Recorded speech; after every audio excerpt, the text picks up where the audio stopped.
আজকে সুপ্রিম কোর্টের শুনানিতে নির্বাচন কমিশন বড় ধাক্কা খেয়েছে।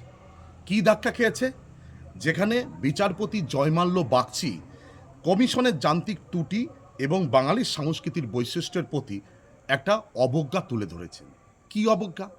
আমার নাম যদি জয়ন্ত বিশ্বাস হয়, মাঝখানে আমার নামের মাঝখানে মধ্য হিসাবে জয়ন্ত কুমার বিশ্বাস।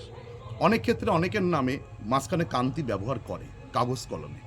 সেখানে দাঁড়িয়ে আজকে যারা অবজারভার, মাইক্রো অবজারভার, যারা বাংলার কৃষ্টি সংস্কৃতি বাংলা ভাষা জানে না, যারা নন বেঙ্গলি, যারা এ বাংলার ভাষাপতি, তারা জ্ঞান বা কোনো ধারণা নেই, সেখানে দাঁড়িয়ে তারা বৈধ ভোট থাকা সত্ত্বেও সেই ভোট কিন্তু কেটে যাচ্ছে এবং শুনানিতে তাদের ডাক পড়ছে, অযথা হয়রানি হচ্ছে। সেখানে দাঁড়িয়ে যেমন ক্ষেত্রে আপনার চিহ্নিত ভোটার, বৈধ ভোটারদের হয়রানি করছে। মমতা বন্দ্যোপাধ্যায় যে সওয়াল করেছিল, সেই সওয়ালকে কেন্দ্র আদালতে কার্যত মেনে নিয়েছে মমতা বন্দ্যোপাধ্যায়, অর্থাৎ আইনজীবী হিসাবে সেখানে মুখ্যমন্ত্রী হিসাবে সওয়াল করেনি, বাংলার মানুষের জন্য আইনজীবী হিসাবে সেখানে সওয়াল করতে গিয়েছিল। সেখানে দাঁড়িয়ে অবজারভার ত্রুটিপূর্ণ ভাব সেখানে বহিঃপ্রকাশ ঘটেছে এবং সুপ্রিম কোর্ট মান্যতা দিয়েছে মমতা বন্দ্যোপাধ্যায়ের সওয়ালকে।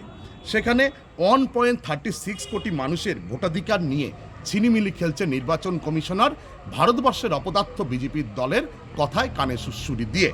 সেখানে 8,505 জন বৈধ ভোটার স্থানীয় অফিসারদের মাধ্যমে যদি বাঙালি অবজারভার হয়, তাহলে তাদের বৈধ ভোটারের হয়রানি বা শুনানিতে ডাক পড়বে না।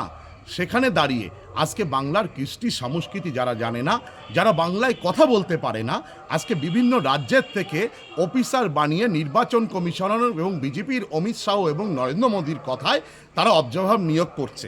সেখানে দাঁড়িয়ে যারা দীর্ঘ 50-60 বছর ধরে বসবাস করে বাংলাতে, সেই বাংলাদের বৈধ ভোটারের নাম বাদ যাচ্ছে বলেই মুখ্যমন্ত্রী সুপ্রিম কোর্টে সওয়াল করেছিল। এবং বাংলার ক্ষেত্রে মানুষ মমতা বন্দ্যোপাধ্যায় আশা ভরসা যেমন রাখে, মানুষ যেমন মমতা বন্দ্যোপাধ্যায় আবেগ, তেমনি মমতা বন্দ্যোপাধ্যায়ের কথাকে কোর্ট মান্যতা দিয়েছে। জয় বাংলা।